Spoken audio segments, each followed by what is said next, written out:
Ein Fahrradwohnwagen selbst gebaut, 2 Monate quer durch Uruguay bis nach Paraguay und ein Konto, auf dem so gut wie nichts liegt. Unser heutiger Gast will trotzdem auswandern. Und die Frage, um die es im folgenden Interview geht, ist die: Geht das überhaupt?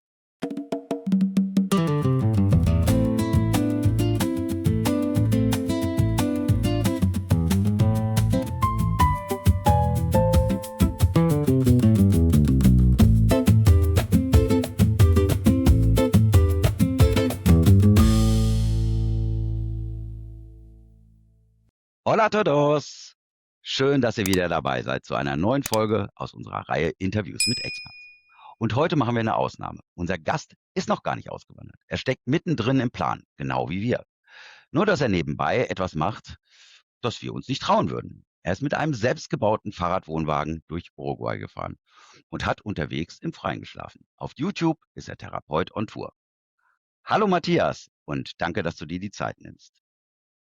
Ja, hey Mathis, natürlich, die Zeit nehme ich mir doch gerne, weil uns verbindet ja eine ganz bestimmte Sache und das ist Uruguay. Und ja, besser hätte ich mich auch nicht ansagen können. Und das, was du gesagt hast, stimmt tatsächlich soweit. Ich bin gerade in Vorbereitung auch, ja, meine Auswanderung anzugehen. 2027 möchte ich gerne nach Uruguay auswandern und bin gerade mittendrin. Und ja, frag mich einfach, was du gerne wissen möchtest. Ja, gerne. Fangen wir vorne an. Du warst jahrelang mit dem Fahrradwohnwagen durch Europa unterwegs, so von Holland bis Portugal. Und dann fliegst du mit Werkzeug im Gepäck nach Montevideo, baust dir dort einen neuen Wohnwagen und fährst einfach weiter. Warum Südamerika? Ja. Ja, das ist eine gute Frage. Genau, für die Zuschauer. Ich habe halt so viel erlebt, ich versuche es irgendwie zusammenzuraffen und ich bin nämlich im Jahr 2022 ausgestiegen, habe damals meinen Job gekündigt, meine Wohnung gekündigt, habe mir einen Fahrradwohnwagen gebaut und bin dann erst mal, wie du es gerade auch schon gesagt hast, ja, quer durch Europa gefahren damit. Das war mir aber irgendwann ein bisschen ein bisschen zu langweilig und, ja, zu Corona-Zeiten habe ich das erste Mal von Paraguay gehört, dass also viele Deutsche nach Paraguay ausgewandert sind, die so ein bisschen die Schnauze voll hatten hier von dem System, diese strengen Regelungen und so weiter. Und dann habe ich mich das erste Mal mit Südamerika beschäftigt, habe das erst mal so ein bisschen ruhen lassen, bin dann erst mal Mhm. weitergereist und war dann irgendwann mit meinem Fahrradwohnwagen auf den Balearischen Inseln. Und dann kam so die Idee: „Mensch, jetzt kannst du doch mal kurz nach Südamerika fliegen. Guck dir das doch einfach mal an.“ Und dann kam mir die Idee, ich mache das nicht wie so ein normaler Tourist. Ich setze mich nicht einfach ins Flugzeug und, Mhm. ja, gucke mir an, wie die Deutschen in Paraguay leben, sondern ich mache doch gerade 'ne Fahrradwohnwagenreise. Das verknüpfe ich einfach. So, und dann habe ich bei Google Maps halt einfach geschaut, wo kann ich denn am besten in Südamerika langfahren? Wo ist es nicht zu hügelig und nicht zu bergig? Ja, über die Anden nach Ja, Chile wäre irgendwie schon ein bisschen schlecht. das wäre auf jeden Fall 'n bisschen anstrengend gewesen, zumal ich eben Ja. auch kein E-Bike, haben wollte. Ich wollte mit einem ganz normalen Fahrrad fahren und so 'n Fahrradwohnwagen wiegt eben auch 100 Kilo. Ja, und da habe ich halt geschaut bei Google Maps, wo ist es denn irgendwie flach? Ja, und dann kam natürlich als Erstes Uruguay und das hatte ich damals auch schon so 'n bisschen verfolgt im Internet, weil dort auch schon Menschen ausgewandert sind und dann habe ich mir gedacht: „Okay, ich mache das.“ Bin dann nach Südamerika geflogen mit 20 Wörtern Spanisch. Also, rückwirkend betrachtet war das schon so 'n bisschen verrückt, was ich gemacht habe. Aber ich habe es einfach getan und habe dort 'n Fahrradwohnwagen aus Holz gebaut, mir 'n Fahrrad gekauft und bin dann tatsächlich von Uruguay aus bis nach Paraguay gefahren. Das war echt 'n geniales Abenteuer. Das glaube ich dir gerne. Was war so die größte Überraschung beim Bauen in Südamerika? Also Werkzeug, Material, Baumärkte? Das ist ja doch unterschiedlich als in Europa. Ja, auf jeden Fall unterschiedlich. Ich muss aber eins dazu sagen, ich hatte unfassbar viel Glück, denn kurz bevor ich nach Südamerika geflogen bin, stand ich mit meinem Fahrradwohnwagen, den ich mir ja hier in Deutschland gebaut hatte, auf der Insel Ibiza, direkt am Strand. Und da kam eine Familie auf mich zu und der Familienvater war sehr interessiert. Ja, was ist das da? Da schläfst du drin und so weiter. Und dann habe ich dem beiläufig von meinen Plänen erzählt, dass ich Mhm. nach Südamerika möchte und so. Und dann fragte er mich, wo möchtest du denn hin? Und dann sage ich: „Ja, nach Uruguay, nach Montevideo.“ Und da sagt er guckt er mich an, reißt die Augen auf und sagt: „Ja, da komme ich doch her ursprünglich.“ Und das war so ein schöner Zufall und solche Zufälle sind mir sehr, sehr oft begegnet auf Reisen.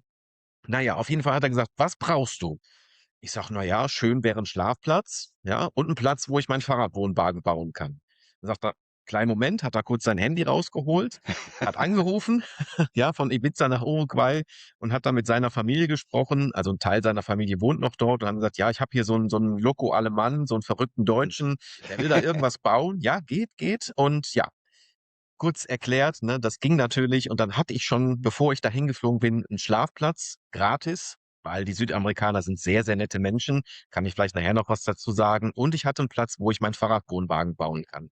Das hat mir 'n bisschen Sorgen genommen, weil ich konnte mich ja irgendwie 'n bisschen verständigen und hatte Mhm. schon Kontakt zu Einheimischen. Aber ja, es ist alles 'n bisschen anders, ne? Die Supermärkte innerhalb der Städte sind relativ klein, da habe ich nicht so Mhm. alles bekommen. Und die richtig großen Supermärkte, die waren dann eher etwas weiter außerhalb. Aber Mhm. viele Menschen hier in Deutschland haben gesagt: „Ja, aber du kannst doch nicht nach Südamerika und das ist ja wie im Urwald und da kannst du niemals 'n Fahrradwohnwagen bauen.“ Ja, ihr lieben Leute, ich sage, Uruguay ist mindestens genauso modern wie, ja, Europa, vielleicht in manchen Ecken sogar schon moderner. Du kriegst dort alles in den Supermärkten, ja? Also, manchmal hast du vielleicht 'n etwas anderes Holz, aber im Prinzip kriegst du dort auch alles, was du hier kriegen kannst. Und das war 'ne gute Erfahrung, die ich da gemacht habe, ja. War sehr interessant. Du sagtest jetzt Supermarkt. Kriegt man da im Supermarkt das Baumaterial oder meintest du tatsächlich den Baumarkt? Ich meinte den Baumarkt, da habe ich mich Ah, versprochen, genau, die alles Ferreteria, gut. die Baumärkte. Okay. Kurz zu euch, liebe Zuschauer. Würdet ihr euch das trauen? Fahrradanhänger Südamerika? Schreibt es uns unten in die Kommentare. Wir sind gespannt. Zurück zu dir, Matthias. Du bist durch Uruguay gefahren, weiter durch Brasilien bis nach Paraguay. Auswandern willst du aber ausgerechnet nach Uruguay. Wann war dir das klar und warum genau dieses Land? Ja, möchte ich dir gleich gerne darauf antworten, aber du hast gerade die Zuschauer noch mal gefragt: „Würdet ihr euch das trauen?“ Ich möchte ganz gern dazu noch was sagen. Als ich das vorgehabt habe, ja, als ich meinen Zuschauern und meinen Eltern mitgeteilt habe, ich möchte nach Südamerika und dort mit einem Fahrradwohnwagen zu verreisen, dann haben alle Leute mir abgeraten und gesagt: „Das wirst du niemals überleben. Du wirst ausgeraubt, du wirst überfallen. Lass das bloß sein.“ Da habe ich mir gedacht: „Okay, die deutschen Menschen, na, die haben immer viele Ängste, sind vielleicht selber noch nicht da gewesen, aber haben große Ängste.“ Ja, und da bin ich nach Uruguay geflogen, in die Stadt halt Montevideo. Und da habe ich den Leuten auch davon berichtet, dass ich das vorhabe. Und dann haben selbst die gesagt: „In unserem Land willst du das machen? Ne, mach das nicht, das ist viel zu gefährlich.“ Und Mhm. da habe ich gedacht: „Okay, na, wenn das so gefährlich ist, dann ja, dann schlafe ich halt nachts bei irgendeinem Farmer, dann schlafe ich bei irgendeinem Bauern.“ Und dann haben die gesagt: „Ja, aber der wird dich auch überfallen und erschießen und so.“ Und da habe ich mir gedacht: „Ja, aber warum denn?“ „Ja, weil der halt denkt, du willst irgendwas klauen.“ Und da habe ich gesagt: „Aber ich will ja gar nichts klauen.“ Und, da habe ich so 'n bisschen Sorge, muss ich ganz ehrlich sagen. Ich bin dann aber trotzdem los, weil ich generell sehr angstfrei reise. Und die erste Nacht habe ich dann bei 'nem Bauern übernachtet. Der war super freundlich. Wir haben heute noch Kontakt miteinander und, danach habe ich nur noch auf der Straße geschlafen und es ist tatsächlich nichts passiert. Das war mir jetzt noch mal wichtig, an dieser Stelle einfach das anzusprechen Mhm. und möchte mal überleiten in die Frage, die du mir grad gestellt hast. Warum Uruguay? Warum möchte ich nach Uruguay auswandern? Weil Ja, und wann ich war dir das Uruguay klar, natürlich ne? wann ja, Also das wurde mir irgendwann klar. kommt ja das, also wir hatten das jedenfalls bei uns, als wir nach unserer Reise zurückgekehrt sind. Wir hatten ja so eine sechswöchige Erkundungsreise gemacht und haben also Uruguay ja bereist, 3.500 Kilometer einmal rund. Aber da gab es dann Momente, wo wir gesagt haben, jo, klick, hier ist die Entscheidung getroffen, wir wollen hierhin auswandern. Ja, so, und es gibt immer solche Punkte, an denen einem sowas dann bewusst wird, dass sowas funktioniert oder dass man dann sagt, okay, jetzt habe ich gerade die Entscheidung tatsächlich innerlich getroffen. Wann war das bei dir oder bei was war das, was das ausgelöst hat? Ja, und genau, warum gerade Uruguay? Also, Auslöser war tatsächlich schon relativ zeitnah, ne? Also, als ich losgezogen bin mit meinem Fahrradwohnwagen und, es gab total viele Auslöser. Also, Auslöser definitiv, wo ich gesagt habe: „Wow, ich fühle mich hier so wohl“, waren erst mal die Mhm. Menschen. Die Menschen Ja, sind ganz, ganz anders. Die Menschen sind ja, viel entspannter, viel offener, auch grade Ausländern, also, ich bin ja 'ne Ausländer gewesen, ja, ja. Ausländern gegenüber sehr aufgeschlossen, den Deutschen über sehr, sehr freundlich, muss ich sagen. Und die haben sich so viel Zeit genommen, weil ich konnte gar nicht viel Spanisch und die haben immer mich verbessert und ganz in Ruhe mir zugehört. Also, das war 'n ganz, ganz großer Punkt und ist bis heute noch ein großer Punkt. Dann die unglaublich für mich schöne Natur. Ich meine, Uruguay hat jetzt nicht so mega viel zu bieten, aber es war so schön, diese Weite, diese Freiheit, die ich da gespürt habe. Ja, diese Hügel, diese kilometerlangen Felder, an denen man vorbeifährt und so. Ich habe mich so wohl gefühlt. Dazu noch das geniale Wetter. Ich meine, das Schöne ist, Uruguay hat auch die 4 Jahreszeiten, aber nicht so stark ausgeprägt wie in Deutschland. Der Winter, jetzt habt ihr ja gerade Winter, kann, glaube ich, auch ein bisschen schmuddelig werden und manchmal auf 5, 6 Grad runtergehen. Aber es gibt auch immer wieder Phasen, wo die Sonne scheint und du kannst im T-Shirt rausgehen, ja. Ich war jetzt vor einem Monat dort und da war ja auch Herbst und ich war trotzdem hier im T-Shirt draußen. Mhm. Und einfach, ich habe da persönlich ein Freiheitsgefühl. Auch die Politik ist eine andere. Ich habe das schon erlebt, dass Politiker einfach über die Straße gelaufen sind, ohne Polizeieskorte. Und ich habe gesagt: „Wer ist das da vorne?“ „Ach, das ist der sowieso, das ist ein ziemlich wichtiger Politiker“, haben mir dann die Einheimischen gesagt, „aber den müssen wir hier gar nicht abschirmen“, ne? Also, da wird noch Politik für Land und Leute gemacht, ja. Und also dieses Gesamtpaket hat mir sehr gut gefallen. Ich bin dann ja auch weiter noch ein Stückchen durch Brasilien, durch Argentinien. Paraguay hat mir auch gut gefallen. Ich habe mir dann da die deutschen, ja, Gemeinschaften angeschaut. Ist auch schön, aber Uruguay liegt halt auch direkt am Atlantik, am Meer und es ist landschaftlich schön, es ist gepflegt. Das sind so die Gründe, warum ich sage, da habe ich mein Herz verloren. Ja. Also viele von den Punkten, die du ansprichst, treffen auch auf uns zu. Auch wir haben, als wir durchs Land gefahren sind, gerade diese Weite. Und wir hatten teilweise so das Gefühl, du fährst 10 Kilometer weiter und dann könnte das auch irgendwo in der Eifel sein, wenn da die Palmen nicht wären, ja. Und dann fährst du wieder ein Stückchen weiter, da denkst du mir, du bist irgendwie an der Nordsee, ne, weil irgendwie ganz viele weite grüne Wiesen und so weiter und denkst dir, ja, da hinter dem Hügelchen, da könnte das Meer sein. Also das sind manchmal ganz atemberaubende Landschaften und sehr vielfältig. Also je nachdem, wo man durch Uruguay fährt, verändert sich auch die Landschaft. Es ist nicht überall gleich, aber die große Weite und so weiter, dieses Gefühl von Freiheit und so weiter, das haben wir also auch gespürt. Das kann ich total nachempfinden.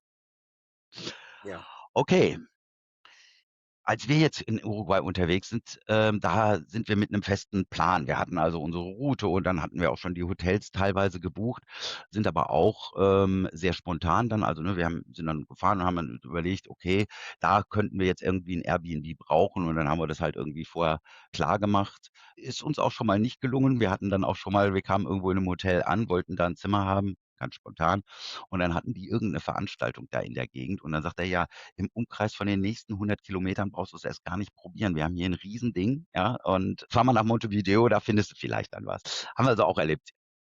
Wie war das bei dir? Also, nimm uns mal mit auf deine Reise. Du stehst passando irgendwo an der Grenze, es wird dunkel, du musst dir einen Platz zum Schlafen suchen. Ja, wie sieht das aus? Ja, das war natürlich verrückt. Ich meine, zu dem Zeitpunkt war ich natürlich schon gewöhnt, mit dem Fahrradwohnwagen unterwegs zu sein, ne? Zu dem Mhm, Zeitpunkt war ich schon 2, 3 Monate hier in Deutschland, Holland, Spanien, Frankreich und unterwegs. Und aber Südamerika wusste ich überhaupt nicht, was mich erwartet. Ich hatte ja nur die schlechten Nachrichten von den Menschen im Kopf, die mir gesagt haben: „Mach das nicht, du wirst mhm, überfallen, die Menschen sind da ganz, ganz böse.“ Und also, ich war schon ein bisschen angespannt, gerade so die ersten Nächte, kannte die Vegetation gar nicht. Für mich war alles komplett neu und war schon ein bisschen aufgeregt, ja? Ich bin relativ angstfrei, aber ich hatte schon Respekt vor dieser Reise. Aber wenn man dann so 50 Kilometer gefahren ist mit 100 Kilo hinten dran, da ist man auch einfach abends mal müde und macht sich gar nicht mehr so die Platte, ne? Macht sich gar nicht mehr so den Kopf und habe es dann einfach irgendwann gemacht. Und ich habe dann einfach auch festgestellt, wie freundlich die Menschen auch so gerade noch mal außerhalb der Großstadt sind. Also, da kannst du noch mal 'ne Schippe drauflegen, da sind die Menschen noch mal offener, noch mal freundlicher. Und jetzt muss ich wirklich sagen, das ist ja auch 'n bisschen kurios, wenn da irgendjemand ist mit einem Fahrradwohnwagen, da wissen die Menschen gar nicht: „Was ist das? Lebt der da drin? Ist da vielleicht noch 'n Hund drin?“ Ich bin ja auch relativ ärmlich gereist und mir fällt jetzt grade 'ne richtig krasse Geschichte ein. Ich bin dann ja 'n Stückchen durch Brasilien auch gefahren und von Brasilien hört man ja immer: „Oh, das gefährlichste Land der Welt.“ Jetzt will ich dir mal was ganz Krasses erzählen. Ich bin durch Brasilien gefahren und die Grenzbeamten waren ja schon super neugierig, ne? „Boah, was mhm, ist das? Was hast du da hinten dran? Da schläfst du drin“ und so weiter. Ich konnte mich ja so 'n bisschen mit Hand und Fuß unterhalten. Da bin ich so gerade durch, Brasilien gefahren und dann kommt das erste Auto, schneidet mich so 'n bisschen und mhm, schert vor mir ein und bleibt Mhm. auf dem Standstreifen stehen. Und da habe ich schon gedacht, na mal gucken, was passiert. Ist das jetzt vielleicht ein Überfall? Was wird Mhm. passieren? Und da ist ein älterer Herr ausgestiegen und auch total interessiert gewesen. Und er hat wirklich gedacht, ich bin arm. Der hat gedacht, ich lebe jetzt hier auf der Straße und ich bin arm. Dann holt er sein Portemonnaie raus und gibt mir ein bisschen Geld. Hat mir so ein Mhm. paar brasilianische Pesos gegeben, ja. Und Mhm. das ist mir zweimal passiert in Brasilien. Und das beantwortet vielleicht so ein bisschen deine Frage. Meine Angst war sehr, sehr schnell verflogen. Also ich muss sagen, selbst an den Grenzen, da ist es immer ein bisschen grenzwertig gewesen, im wahrsten Sinne des Wortes. Also da wohnen schon oft viele ärmliche Leute in so alten Baracken und selbst zusammengezimmerten, ja, kleinen Häusern. Und ich war schon ein bisschen vorsichtig, aber ich habe die einfach gegrüßt, die haben zurückgewunken. Ich habe mich wirklich in diesen 2 Monaten, wo ich da unterwegs war, ich habe mich in keinster Zeit zu keinster Zeit bedroht gefühlt. Da gab es keine brenzliche Situation. Muss aber auch dazu sagen, ne, man muss sich auch ein bisschen anpassen. Also, wenn ich jetzt mit Goldkettchen und 3 Handys vielleicht unterwegs gewesen wäre, wäre ich vielleicht Gesunder interessanter gewesen. Menschenverstand, würde ich sagen, ne? Genau. Ne, wenn ich mit meinem Anhänger mit Goldbarren beladen durch die Gegend fahre, muss ich mich nicht wundern, wenn er ausgeraubt wird. Ne? Das sollte man in Südamerika nicht machen. Also, ich glaube Ja, schon, dass man vorsichtig sein muss. Also, wenn man schon mal von Gewaltverbrechen hört, ich habe so ein bisschen das Gefühl, dass die, glaube ich, auch da ein bisschen krasser direkt noch drauf sind, ja, wenn da mal Überfälle stattfinden. Aber ich mache mir gar keine Sorgen, wenn ich da wirklich ganz schlicht bekleidet bin und, nehme ganz wenig mit. Was soll da passieren, ne? genau. Ja, okay. Du hast ja gerade schon erzählt, das Thema Sicherheit, das ist ja auch immer ein Thema, was bei uns unter den Videos sehr zu Kommunikation und Kommentaren anregt, weil jeder fühlt das Thema ja irgendwie anders. Du hast ja auch gesagt, Leute haben dich gewarnt, selbst die Uruguayer selber haben dich gewarnt. Auf der anderen Seite hast du es ganz anders wahrgenommen. Gab es denn irgendeinen Moment, in dem du dachtest: „Oh, oh, jetzt wird's ungemütlich?“ Oder war das gerade der Moment, wo der dich geschnitten hat und, d dann die positive Überraschung kam? Ja, also das war der einzige Moment, wo ich wirklich gedacht habe, da hatte ich auch nicht wirklich Angst, aber ich habe gedacht: Mhm. „Okay, warum schneidet der mich so? Was wird Mhm. jetzt hier passieren? Was kommt da auf mich zu?“ Nein.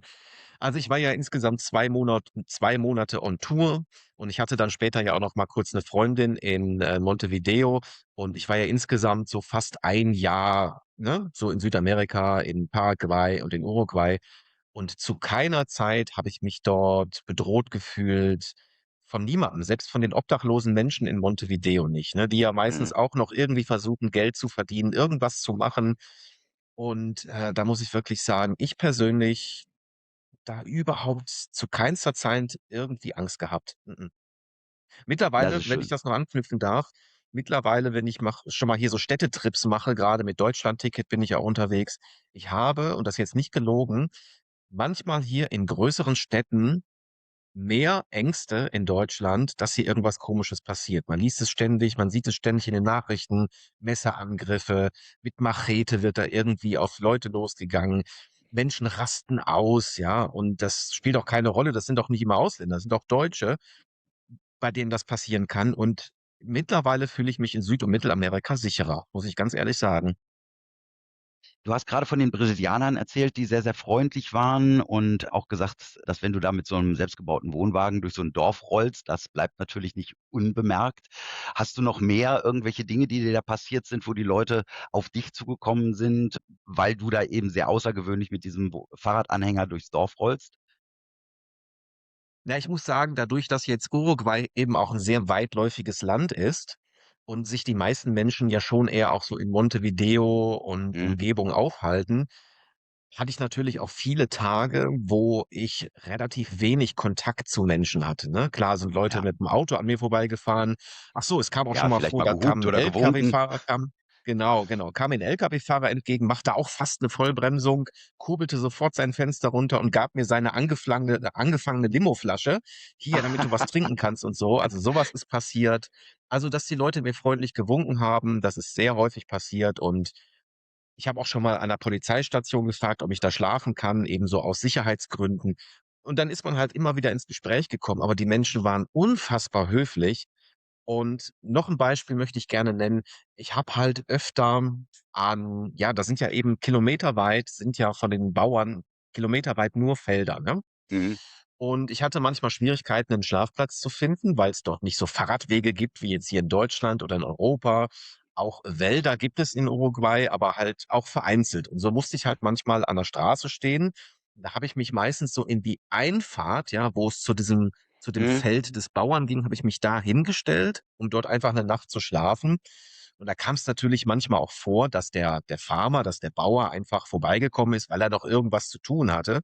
Und das Spannende war einfach, ich bin natürlich sofort in Kontakt getreten mit denen und ich habe gesagt, wenn ich hier störe, dann fahre ich sofort wieder weg. Aber es war umgekehrt. Ich hatte eher den Eindruck, dass denen das unangenehm war, dass die mich gestört haben. Ja, und die haben Mhm. halt gesagt, nein, nein, bleib auf jeden Fall hier stehen, gar kein Problem, solange du willst. Und ne, das war auch teilweise, hatte ich auch so das Gefühl, dass das für die einfach auch klar war und logisch war. Die haben gesagt, na ja, der schläft da bestimmt eine Nacht und morgen ist der wieder weiter. Also diese Skepsis, die ich manchmal so in Deutschland habe, dass erstmal geguckt wird, wer ist das? Was macht der? Ist das gefährlich? Ist das erlaubt? Ja, das habe ich dort überhaupt gar nicht, sondern direkt einfach Begeisterung, Herzlichkeit und ja, sehr empathisch die Menschen. Ja, das wäre auch genau meine nächste Frage gewesen, ob es nämlich Ärger mit Behörden oder Anwendern beim Wildcampen gab, aber das hast du ja schon beantwortet. Super. Ich habe das auch in Uruguay so erlebt, dass die Menschen sehr, sehr freundlich sind und gerade auch wenn man Sprachschwierigkeiten hat, dass das eben wunderbar funktioniert. Jetzt warst du dieses Jahr wieder da, um deine Cedula abzuholen. Was hat dich da so am Behördengang am meisten überrascht, also im Guten wie im Schlechten? Mhm. Ja, ich bin immer wieder neu überrascht, wenn ich nach Uruguay komme. Und ich habe, genau, das hast du richtig angesprochen, ich habe jetzt meine Cedula tatsächlich. Eine Cedula, das ist ja diese kleines Mhm. Kärtchen, ja, was eigentlich wie so ein Ausweis ist. Ja, aber in Uruguay Und total dadurch wichtig. Du kriegst da ohne Cedular kriegst du da nichts, ne? Kein Mercado Libre, kein Strom, kein irgendwas, ne? Also das ist quasi ganz, ganz wichtig, gerade dass, wenn man auswandert, dass man die möglichst schnell bekommt, damit man handlungsfähig wird, ne? ja, genau, genau. Und ja, ich bin dann auf eine Seite gestoßen, „Raus aus EU“ heißt die, von Mhm. Nathalie und Matthias. Und, da meine Spanischkenntnisse zwar besser geworden sind, also ich lerne fast täglich Spanisch, aber noch nicht ausreichen, um jetzt wirklich zu einer Behörde zu gehen. Aber ich sage da gleich noch was dazu. Es war nämlich einfacher als gedacht. Habe ich mir gedacht: „Okay, ich nehme einfach mal ein paar Einwanderungshelfer ja, in Anspruch, die mir dann einfach helfen.“ Und das hat sehr, sehr gut funktioniert. Innerhalb einer Woche hatte ich schon meine Cedula. Das war total beeindruckend und ich musste ja, in 2 Büros sozusagen vorsprechen. In dem ersten Büro musste ich vorsprechen, warum ich jetzt so nach, Uruguay auswandern möchte. Die wollen ja auch wissen, ne: „Was willst du da machen? Mhm. Willst du da arbeiten? Warum willst du herkommen?“ Und das war so unkompliziert, ja. Ich hatte dann eben auch noch 'n Dolmetscher dann dabei von den Einwanderungshelfern. Aber wir haben das so schön fließend gemacht, das war kein Problem. Und dann eine Woche später oder ein paar Tage später mussten wir noch mal in eine andere Stadt fahren, um dort, ja, Fingerabdrücke zu nehmen, Fotos zu machen und ja, und dann auch eben seine Cedula dort abzuholen. Die waren so freundlich. Also, die waren so ruhig in dem Office, haben so ruhig gesprochen, die haben auch mal 'n Witz gemacht und wo ich dachte: „Meine Güte, so was kenne ich ja hier aus Deutschland schon lange nicht mehr.“ Natalie und Matthias kenne ich auch. Wir hatten ja auch schon ein Interview mit denen, als wir in Uruguay waren. Sind sehr, sehr nette Menschen, muss ich sagen.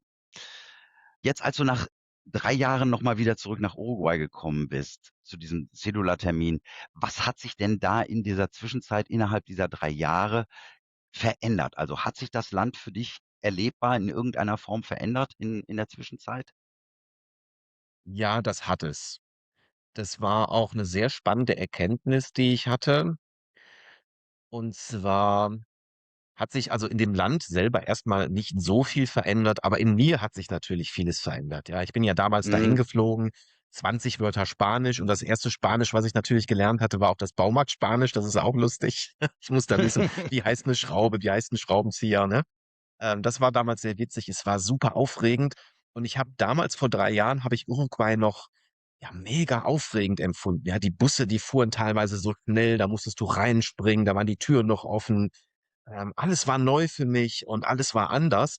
Das hat sich jetzt 'n bisschen entspannt, ja. Ich wollte nämlich jetzt auch noch mal bewusst nach den 3 Jahren herkommen, wo ich sage: „Habe ich das Gefühl wirklich noch so? Ist Uruguay wirklich noch so toll?“ Was ich entspannter oder anders wahrgenommen habe, ist, ich fand es nicht mehr ganz so hektisch. Ja, ich fand es nicht mehr ganz so anders als Deutschland. Aber ich glaube, das lag einfach auch daran, weil ich in diesem Jahr weder einen Fahrradwohnwagen bauen musste, weil ich auch schon ein bisschen mehr Spanisch konnte. Und ich habe es insgesamt doch für mich jetzt ruhiger wahrgenommen, was aber besser ist, muss ich sagen. Weil wer will schon gerne irgendwie in so einem stressigen Land leben? Mhm.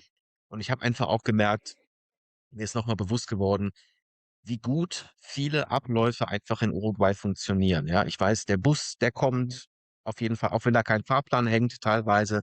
Die Busse fahren regelmäßig.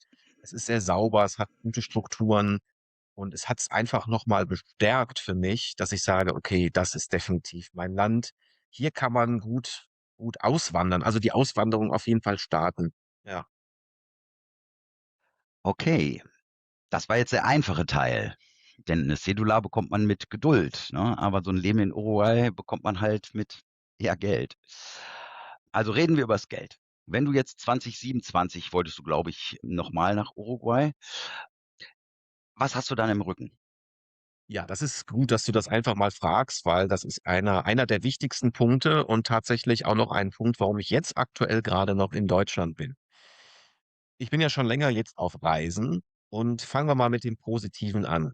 Wenn man viel auf Reisen ist, gerade vielleicht speziell auch so, wie ich das gemacht habe. Ne? Ich hatte damals 20.000 € mir zusammengespart, da konnte ich ungefähr 2 Jahre von leben und dann waren die aber auch weg. Ja, weil ich habe Klar, nebenbei nicht gearbeitet. So, jetzt möchte ich aber was Positives berichten, gerade wenn man auswandert und offen ist. Ne? Man muss natürlich auch offen sein, aber das sind ja die ja. meisten Auswanderer. Du kommst natürlich in Kontakt mit Menschen. Ja, du kommst in Kontakt mit Südamerikanern, mit Deutschen, mit Auswanderern und du wirst unglaublich viele Informationen bekommen. Du wirst unglaublich viel Hilfe bekommen. Und ich habe damals das Glück gehabt, ich war in Paraguay, habe dort einen Deutschen getroffen, der meinen YouTube-Kanal entdeckt hat und wir kamen Mhm. ins Gespräch. Und dann habe ich auch gesagt, naja, jetzt nach den 2 Jahren muss ich langsam wieder gucken, wie es weitergeht. Ich habe gerade einfach kein Geld mehr. Ich muss vielleicht wieder arbeiten gehen. Und dann guckt er mich so an und sagt, ja, wenn du Geld brauchst, dann komm doch Ende des Jahres mal mit nach Deutschland. Er arbeitet auf dem Weihnachtsmarkt, also er ist selbstständig, er hat eine eigene Nussbrennerei und er sagt, da kannst du Mhm. für mich arbeiten. Ne? Aufbau, Mhm. Abbau, Verkaufen. Ja, und dann war das halt wieder möglich, dass ich mir innerhalb eines Monats über 5.000 € netto mal Mhm. eben dazu verdienen konnte. Ne? Und wenn du in einem Fahrradwohnwagen lebst und hast sonst keine großen Unkosten, sind 5.000 € tatsächlich erstmal wieder sehr viel. Kannst du Das viele ist eine Menge, Monate ja. von leben. Ja. Und das möchte ich mal so als ersten positiven Punkt hervorheben, dass man, wenn man so offen unterwegs ist und reist, dass man immer wieder an der richtigen Stelle zur richtigen Zeit auch Möglichkeiten findet, sich Geld dazu zu verdienen. Jetzt kommen wir mal Mhm. zum etwas negativeren Punkt, wie ich finde. Ich war ja jetzt vor einem Monat in Uruguay, hatte dort auch ein Airbnb und habe mich sehr viel unterhalten mit meiner Vermieterin. Und Mhm. die meinte, überall ist natürlich die wirtschaftliche Lage gerade schlecht. Deutschland, Europa und Südamerika auch. Viele von euch haben das wahrscheinlich mitbekommen. Auch Argentinien hatte vor kurzem eine ganz hohe Inflationsrate. Und in Uruguay ist es leider nicht anders. Ja, die Menschen haben dort auch nicht viel Geld und teilweise auch bis zu 3 Jobs. Mhm. Der Unterschied bei den Uruguayern ist, die sind viel entspannter, die gehen einfach ruhiger arbeiten und sind nicht so abgestresst. Aber auch die müssen leider extrem viel arbeiten, weil das Leben halt in Uruguay sehr teuer ist, ja. Ist die Schweiz Südamerikas. Und deswegen sage ich persönlich für mich, wenn ich auswandere 2027, dann aber auch nur, wenn ich übers Internet arbeiten kann. Und da bin ich gerade Mhm. dabei. Ich bin Therapeut, ich bin Ergotherapeut und Psychotherapeut. Und ich stelle gerade meine Tätigkeit um aufs Internet. Und das dauert ein Mhm. bisschen, das ist ein Prozess. Ja, nebenbei schreibe ich noch ein Buch. Ich habe noch andere Webseiten. Also ich glaube, so blauäugig sollte man nicht auswandern. Man wird dort Jobs finden, gar keine Frage. Aber man sollte sich nicht nur auf einen Job verlassen, sondern man sollte nach Möglichkeit verschiedene Optionen haben. Das ist so meine Erfahrung, die ich gerade mitbringe. Mhm. Was hast du so für dich ausgerechnet? Was muss im Monat so reinkommen, damit das in Uruguay trägt? Das ist jetzt aktuell gerade tatsächlich noch schwer zu beantworten, weil du kennst ja die Art, wie ich reise, ne, mit Fahrrad und Fahrradwohnwagen. Und ich persönlich möchte jetzt nicht mich irgendwo einmieten. So, das ist nicht so mein Stil, wie ich gerne lebe. Und jetzt habe ich einen neuen Traum entwickelt, auch durch meine Reisen. Ich möchte mir auf jeden Fall generell in Uruguay etwas kaufen. Einen Transporter, einen Bus, einen Van, den ich ausbauen kann und wo ich drin leben kann. Ja, das ist tatsächlich mein nächstes Ziel, was ich vorhabe. Aber sagen wir einfach mal so, ich persönlich bin alleine, ich habe keine Familie. Ich glaube, dass ich in Uruguay, je nachdem, ob ich einen Transporter habe oder doch mal irgendwie eine Miete bezahlen müsste, ich glaube, ich würde so mit 1.200 $ würde ich im Monat auskommen. Mhm. Ja, okay. Ja, auf deiner Webseite baust du ja auch gerade dieses Online-Coaching auf, dass du dann aus Uruguay, aber dann für deutsche Klienten binden willst, ne, oder Erstmal anbieten deutsche willst, ja. Klienten, und wenn ich Mhm. dann irgendwann vielleicht mal flüssiger Spanisch sprechen kann, dann natürlich auch sehr gerne für spanische Klienten oder spanisch sprechende Klienten. Prima. Ja, und jetzt so eine etwas unangenehme Frage: Was passiert, wenn das nicht trägt? Hast du einen Ja, Plan B sozusagen? ja, absolut. 'N Plan B habe ich immer. Und zwar, ja, ist schön, dass du das ansprichst, weil ich bin jetzt nicht so der klassische Auswanderer. Also, ich habe jetzt nicht das Gefühl, dass ich panisch hier aus Deutschland weg muss. Klar, viele Dinge Mhm. laufen gerade bescheiden, muss man wirklich mal so sagen. Ich bin hier auch nicht sehr glücklich. Natur und so weiter, alles wunderbar, aber du weißt auch, die Menschen sind gerade sehr angespannt. Politisch ist Mhm. es auch gerade nicht so rosig. Also, es wäre schon schön, wenn ich woanders hingehen könnte. Aber ich bin nicht der panische Auswanderer. Und das ist auch noch mal 'n ganz wichtiger Punkt, den ich gerne hier noch dir mitgeben möchte oder den Zuschauern mitgeben möchte. Das wird auch gar keinen Sinn machen. Also, Mhm. wer auswandert, finde ich, oder auswandern möchte, darf das eigentlich nur machen aus Gründen. Vielleicht vielleicht sagst du auch: „Ja, ich finde das Land so schön, ich finde die Leute so schön, so toll und so angenehm.“ Es sollte niemals aus Angst, aus Panik, aus schlechten Gefühlen sollte man auch niemals auswandern, sondern einfach nur vielleicht aus der Liebe zu dem Land einfach mal was anderes zu erleben. Und deswegen bin ich auch relativ entspannt. Also, ich habe meinen Wunsch, ich habe das Ziel, ich möchte sehr, sehr gerne nach Uruguay, aber wenn das aus irgendwelchen Gründen nicht klappt, dann werden auf jeden Fall sich andere Wege ergeben. Das ist überhaupt, da bin ich ganz, ganz entspannt. Und ich glaube, diese Entspanntheit sollte auch jeder Mensch für sich selber, ja, mitnehmen, erarbeiten oder so, weil anders macht es gar keinen Sinn. Also du sagst, lieber auswandern aus intrinsischer Motivation, aus Eigenmotivation, weil man sagt, ich möchte das gerne, als ich muss auswandern, also extrinsisch motiviert, sprich, ich habe Druck von außen, ich fühle mich nicht mehr sicher hier, ich habe das Gefühl, ich muss hier weg. Ja, Ja, das, ja, darf absolut. ich dich da so Ich möchte verstehen? Genau, so sehe ich das auch, weil, wie ich's angesprochen habe, ne, die Inflation ist da auch in Uruguay, auch da wird alles teurer. Mhm. Da ist kein großer Unterschied aus meiner Sicht jetzt hier zu Deutschland. Und ich möchte ein gutes Beispiel noch gerne nennen. Und zwar habe ich mich ja auch dort mit vielen Deutschen in Paraguay unterhalten, die ausgewandert sind. Und damals zu Corona sind viele aus Panik, ja, ich muss hier weg. Deutschland wird immer enger, ich halte das Mhm. nicht aus, ich muss weg. Die sind dann ausgewandert und haben sich dort ihr Haus gebaut in Paraguay. Alles sehr schön, ja. Aber eine Sache habe ich dort festgestellt, und zwar waren häufig die Männer nicht unzufrieden, aber die Frauen waren häufig unzufrieden. Warum? Ganz einfacher Grund. Die Männer konnten sich da sehr austoben. Die konnten das Haus bauen, die konnten graben, die konnten 'n Pool bauen, ja, die konnten alles aufbauen und in der Gemeinschaft viel erleben. Aber so einfach mal eben Kontakte knüpfen, auch gerade in Paraguay, das ist nicht so einfach. Gerade wenn du in so 'nem Barrio lebst, ne? Du kommst nicht unbedingt immer mit den Paraguayern oder Uruguayern in Kontakt. Auch, die Kinder in der Schule wurden da teilweise gemobbt. Und da haben die Frauen oft festgestellt: „Wir haben hier gar nicht das, was wir in Deutschland haben, ne? Wir können uns jetzt hier nicht so treffen, wir haben nicht den Nähkurs, den Nähclub, oder wir können hier mal einfach so weggehen und Spaß haben.“ Das hat sich, sehr, sehr viel auch verändert dann halt für die Familien. Manche sind auch wieder zurück, oder bei manchen hat es tatsächlich auch zu 'ner Trennung geführt, ne? Also, das sind Mhm. Sachen, die muss man auf jeden Fall aufm Schirm haben, wenn man das vorhat mit dem Auswandern, dass sich viel, viel verändern wird. Ja. Ja, jetzt seid ihr noch mal dran. Ihr habt gerade gehört, wie Matthias das angeht und was er rät.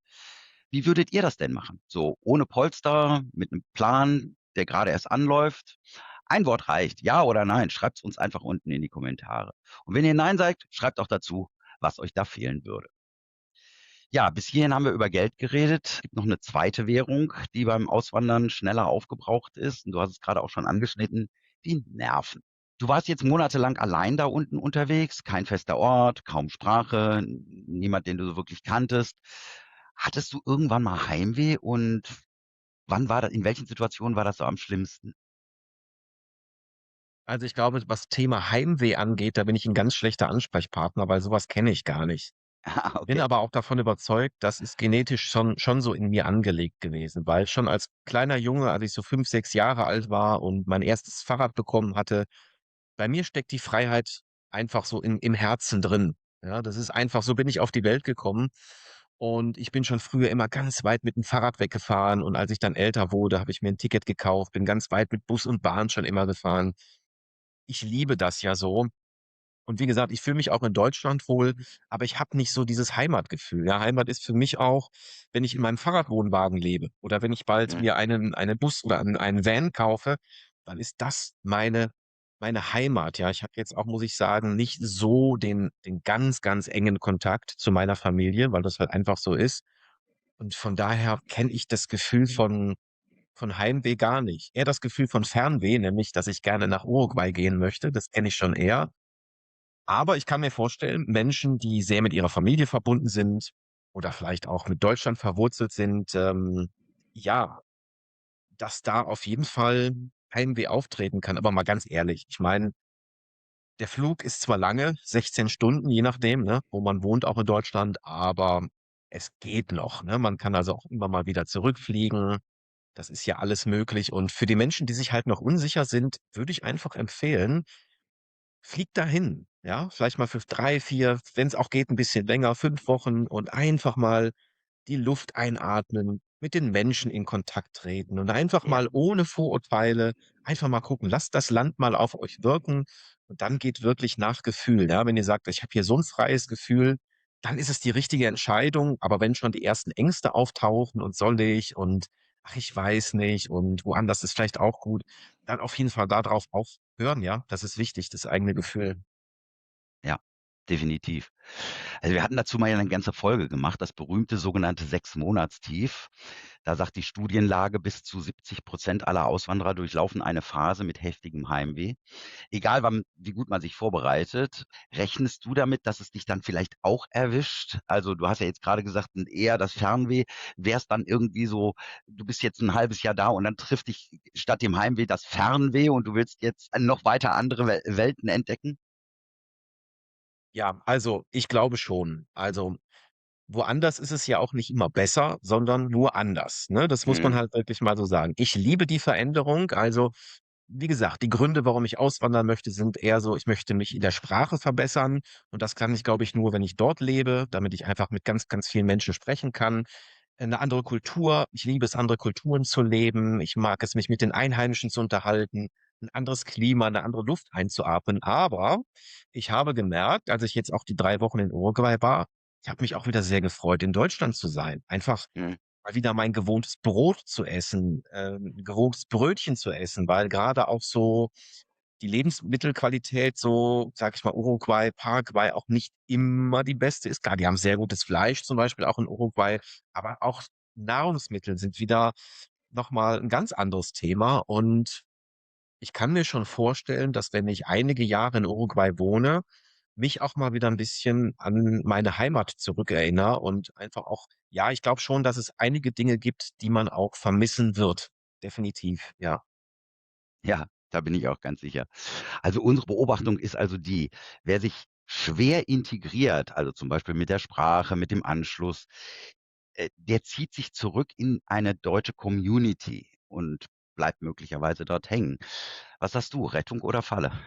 Also für Menschen, die Schwierigkeiten haben, sich zu integrieren, würde ich auf jeden Fall sagen Rettung. Weil ich erlebe Mhm, gerade sowohl in Uruguay als auch in Paraguay, das nimmt zu, ja. Also es gibt immer mehr Menschen, die sagen, wir bauen hier Barrios, wir bauen hier deutsche Communities auf, finde ich absolut hilfreich. Und ich fand das damals in Paraguay auch gut. Ich konnte mich sofort gut unterhalten, ich konnte mich gut austauschen. Du hast sofort einen Ansprechpartner, du weißt genau, okay, wenn ich jetzt eine SIM-Karte brauche, da kann dir jemand bei helfen. Also, es ist absolut hilfreich. Ähm, Aber ich persönlich bin auch jemand, der sehr, sehr gerne halt auch dann ab einem bestimmten Zeitpunkt mit den Einheimischen lieber Kontakt hält, weil was ist mir aufgefallen in den deutschen Gemeinschaften, wo ich war? Es war eben auch sehr deutsch, also das, was ich schon kenne.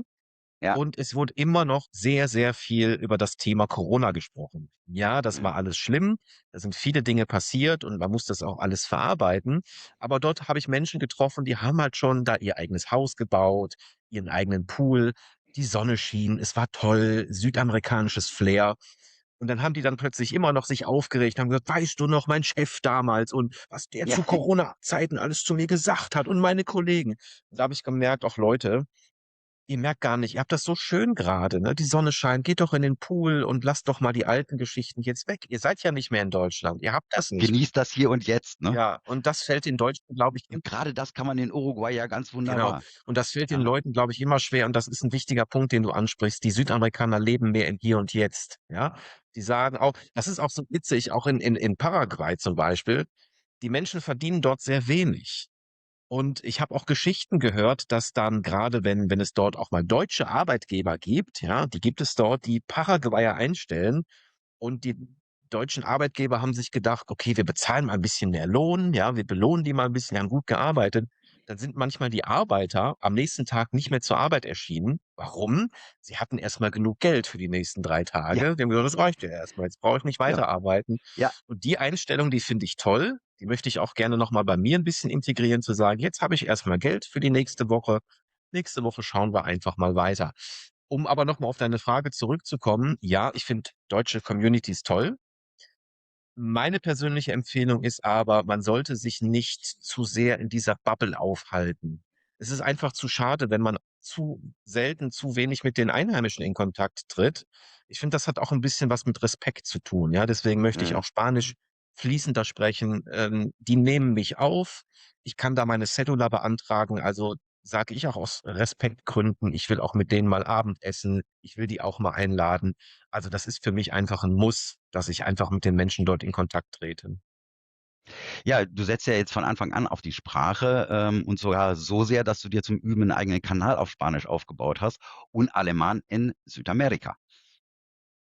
Genau, das stimmt. Also, den nutze ich natürlich zum einen, um den Südamerikanern vielleicht ein bisschen Deutsch beizubringen, aber ich nutze den natürlich auch auf spielerische Art und Weise, dass ich mein Spanisch verbessern kann. Ja, den möchte ich jetzt Mhm. perspektivisch auch noch weiter ausbauen. Um dann vielleicht und da sind wir wieder beim Thema Geld, ja, um dann vielleicht auch mal Sprachkurse anbieten zu können. Ja, wenn Mhm. jetzt Südamerikaner sagen, die möchten nach Deutschland auswandern, da möchte ich denen natürlich sagen: „Ja, wie redet man denn hier auf der Straße miteinander, ne? Nicht einfach Ja. nur so Vokabeln lernen und die Sätze lernen. Das ist ja erstmal zweitrangig, sondern wie sprechen wir Menschen hier, die unterschiedlichen Dialekte und, das möchte ich denen auch gerne vermitteln. So 'n Geben und Nehmen.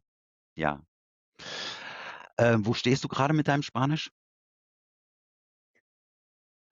Ich möchte besser sein, aber ich setze mich damit auch nicht unter Druck, weil ich Ja. einfach merke, ich pauke hier weiter meine Vokabeln. Aber Mhm. hier an der Stelle auch noch mal der Hinweis: Man sollte schon regelmäßig mit Südamerikanern oder mit Spaniern, je nachdem, wo man hin möchte, in Kontakt treten, weil erst durch Ja, das flüssige Sprechen, durch die Kommunikation miteinander wird man's auch richtig lernen.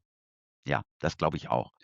Wie reagieren denn Uruguayer, wenn so 'n Deutscher es auf Spanisch versucht? Du hast ja gesagt, du warst da mit 20 Brocken Spanisch da, musstest dir dann auch noch irgendwie Baumarkt Spanisch zulegen, damit du überhaupt deinen Anhänger bauen konntest.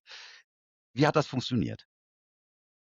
Das hat sehr gut funktioniert und das ist ja wieder das Verrückte, dass ja schon zu Kriegszeiten damals viele Deutsche nach Südamerika ausgewandert oder geflüchtet sind. Das heißt, ich bin ja grade, während ich meine Tour auch mit dem Fahrradwohnwagen gemacht hatte, viel mit Südamerikanern auch in Kontakt gekommen und egal wen ich getroffen habe, mit wem ich gesprochen habe, jeder hat gesagt, mindestens einer hatte Familie in Deutschland, 'ne Tante, 'n Onkel, 'ne Tochter, irgendwie ist immer Kontakt zu den Deutschen. Die kriegen immer gleich leuchtende Augen und probieren natürlich dann auch 'n paar Brocken auf Deutsch, ja, mit dir zu reden.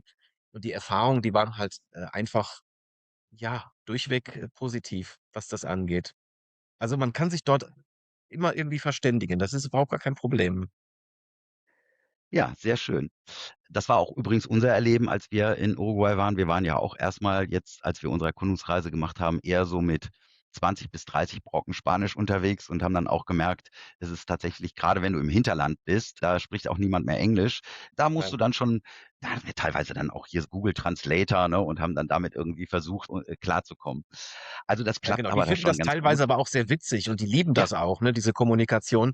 Und es passieren natürlich auch lustige Sachen, aber dann müssen halt beide Parteien lachen. Also ich erinnere mich gerade an ja. eine Geschichte. Bin gerade angekommen, baue gerade meinen Fahrradwohnwagen und wusste nur, was heißt Schraubenzieher, Schraube, Mutter, das wusste ich, ja. Und dann bin ich in einem Supermarkt und die Kassiererin fragt mich, Necesitas ayuda? Brauchst du Hilfe? Und ich Mhm. habe geantwortet: „Nee, vielen Dank, ich brauche keinen Zucker“, weil Azúcar und Ah, Ajuda ja. denkt: „Warum fragt die, ob ich Zucker brauche“, ne? Und dann haben wir beide uns natürlich totgelacht und ist auch schön, ist doch einfach super. Das wird denen ja nicht anders gehen, wenn die nach Deutschland kommen und Ja, einfach toll, macht Spaß. Die lachen eben auch sehr herzlich, die nehmen das gar nicht persönlich, ja. ja. In Die Deutschland, sind da sehr ist es immer so entspannt. seriös Ja. irgendwie, ne, dass da immer genau hingeguckt wird, aber die sind echt locker drauf. Zum Schluss, wo finden dich die Leute? Wo die Menschen mich finden können.